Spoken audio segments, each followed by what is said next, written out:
I'm Nick, and I run San Francisco's best bike tour company. It's an electric bike tour company called Dandy Horse Bike Tours. Easy to remember URL, sfbiketours.com.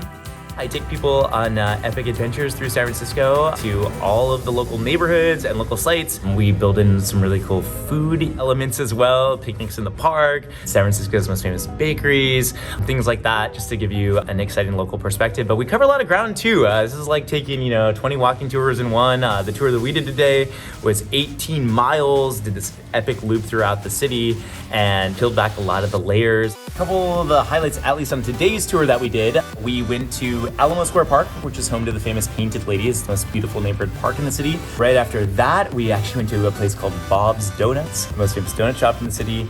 And that's on the way at Golden Gate Park, our Grand Central Park.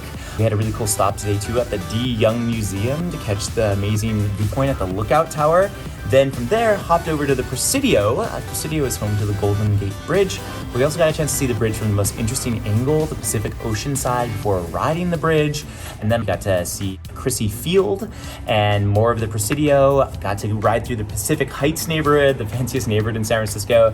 And then on the way back, pick up some of the most famous bike routes in the city, including the famous Wiggle bicycle route back to our location right around Union Square. We have these little headsets that we use along the way. It allows me to give you guys turn-by-turn commentary, share way more about the city than you would otherwise get on the average bike tour or any other type of tour for that matter.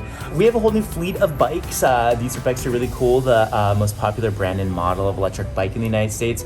The company's called Rad Power. They just make pretty rock solid e-bikes that are very accessible for anyone to ride. So, like most people on my tours, I would say 90+% of them have never ridden an electric bike. But if you can really ride a bike, you can do one of these tours. It's just a really fun way to see the city. You can't see a lot of these things in a bus or by foot. And since we're on the electric bikes, you can do 18 miles and come back and still have enough energy to do more exploration. And I share a bunch of tips and things to do around the city so you get the most exciting local perspective, uncover a lot of hidden gems, but also see all of the highlights of San Francisco and a lot of the key landmarks, but from the most interesting possible perspective. So hopefully you can come along sometime. And again, my name's Nick, and check out sfbiketours.com. Perfect way to spend a day. Cool. Thanks, man.